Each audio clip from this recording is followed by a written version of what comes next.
they said, hey, we're actually playing the show at the Evergreen campus. You know, why don't you come check us out and, you know, see what you think. After the show, we talked and stuff, and they're like, hey, you know, would you like to be a drummer? In early January of 1988, I just got a phone call from a guy named Kurt from Aberdeen who said he was a friend of the Melvins and he wanted to come up and record. And that led to the first Nirvana studio session, which was January 23rd of 1988. We wrote so many songs in that week right before we recorded that we were excited about the new songs. We wanted to record them, and we wanted to just record the few new songs that we had and re-record most of the stuff that was on the Fecal Matter tape. But we just happened to write so many new songs. He sent his tapes off to about 25 or so different record companies, including Alternative Tentacles and a lot of other ones, the one that Scratch Ads was on and so forth. And he was pretty disappointed that he didn't get any response from most of them. I think he got 2 or 3 letters back saying that they weren't interested, and that really bummed him out a lot. We were just making records like everybody else was. We were making Jack and Dino produced records recorded at Reciprocal Studios on an 8-track. They actually left the tape at the studio for a while with the idea that, oh, maybe we'll come back and do some more work on the tape later when we get some money. And I said, well, do you mind if I give your tape to some people? Because I thought it was really good. And I thought some friends of mine would really enjoy hearing this. So I gave some tapes to people, and one of them got to John Poneman at Sub Pop. I heard that Sub Pop was interested in making a single. So the next recording session I had with them was in June of 1988, when we did the Love Buzz 7-inch and a couple of other songs, which later ended up on the Bleach album. As far as Kurt thought about the band and you know, long-term goals and success, I don't think he thought a lot about it. I mean, I know at one point, you know, it was said that he always thought that, you know, he'd, you know, be a rock star in this band, and, you know, and that'd be that. But it was never anything he ever spoke openly. At least for me, there was something that I just sort of felt, you know, Kurt had something that was really unique and cool that that was going to, you know, come out eventually at some point. You know, I think the big question was when. Kurt and Nirvana didn't have to wait long.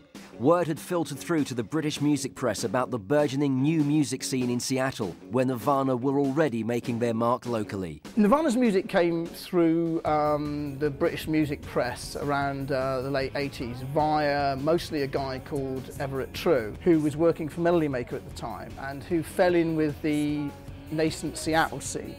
And he came back talking about a ton of different bands. He was a huge fan of this band, Tad. And as a byproduct, he mentioned this other band, Nirvana, and he started to we started to hear their records because he'd bring them into the office. All we knew was that they were drawing big crowds and they were wild shows, and that this guy was a fairly wild character. If you put it on, if you put it on. I was convinced that of the bands emanating from Seattle at this point, Nirvana were profoundly different from all the others. There was a streak of intensity in their music and in their performance that was different from the intensity that marked out these other bands. But Nirvana were different in certain measures from those other bands, and a lot of that difference you'd have to put down to Kurt Cobain. There was a bit of a little undercurrent vibe about this sort of band from Seattle, and they brought this album out, Bleach, which sounded a bit punky. You could see it come from a punk origin, but it had something else about it, a kind of different flavour, you know. It had something unusual a little bit, you know. And I thought, yeah, it's pretty interesting. There's something screaming trying to get out there, you know. There's something interesting and powerful about Kurt's voice and the way the whole band played. The gig that they played in the UK that really made a huge impression on me was when they played at the London Astoria in December 1989.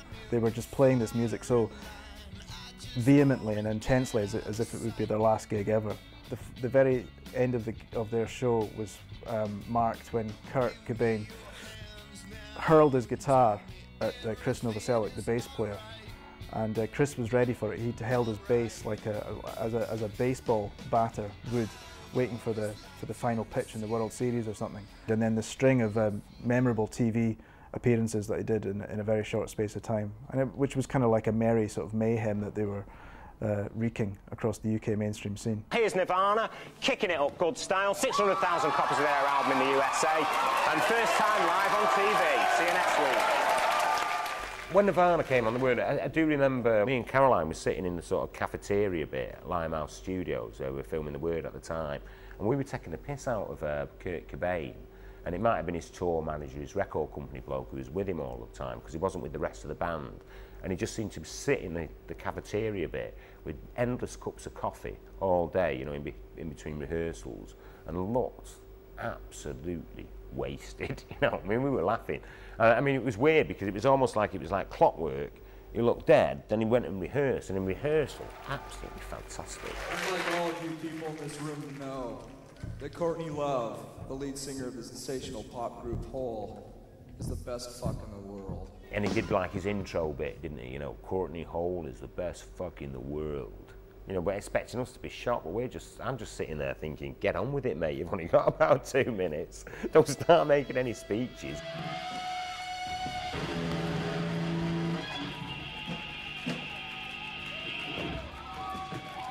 The Word didn't realise what they had.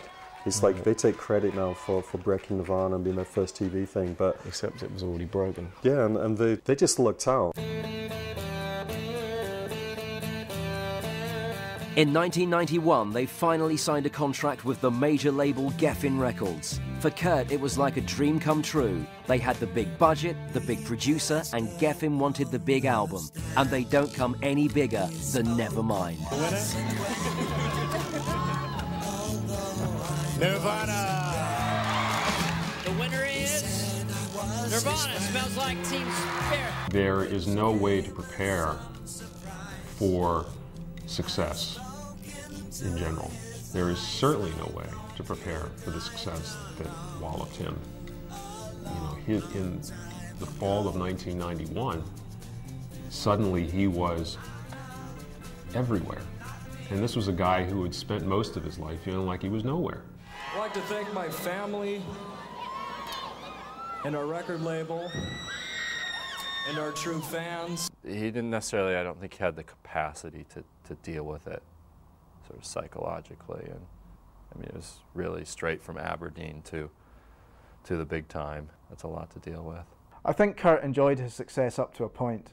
I think there was always aspects of success that he found difficult. The invasive aspects of success, you know, the invasion of the media into his life, I think he found them more and more difficult to deal with. And he said, all my life, my biggest dream has been to be a famous rock and roll star. I might as well abuse this opportunity while I can. It sort of became an obsession, I think, with all Nirvana fans. Kurt Cobain was the one person we hung on to, slightly obsessively. And I think, unfortunately, he didn't want that, but we wanted him so badly. There's nothing more embarrassing than a group of people walking up to you and shaking and clamoring and you know, and praising you like you're some kind of fucking god or something. It's embarrassing. He flatly said that, you know, if there had ever been a college course, Rockstar 101, he would have liked to have taken it. As soon as he became popular, in a way he became kind of a pariah too. And that really bugged him. You know, the idea that he couldn't just, you know, be a part of the audience the way he had been. He was conflicted. He wanted to be successful on one level, you know. He very much wanted the radio to play his records. He wanted MTV to show his videos. And yet he resisted or balked at some of the consequences of that desire to be successful as well. I got tired of people thinking, trying to put too much meaning into my lyrics, you know, being too, not making enough sense, you know. So I decided to be really blunt and bold. I think there were parts of being a rock star that Kurt really liked. He loved to get room service, and he loved to see his name in the paper, and then there were other things he didn't like. He didn't like the pressure he felt. He didn't like the fact that the fame didn't really seem to solve the other issues in his life. In fact, they only seemed to complicate him. So it was a two-sided sword, and unfortunately you can't get the level of fame he had and also live a quiet existence. There are very few rock stars that have been able to do that. The magnitude of their success and the rapidity with which it arrived, once it did arrive, I think it overwhelmed them, and it overwhelmed Kurt in particular. And having witnessed the degree with which it happened, I think it would be surprising if anybody wouldn't have been profoundly affected by that. But for somebody as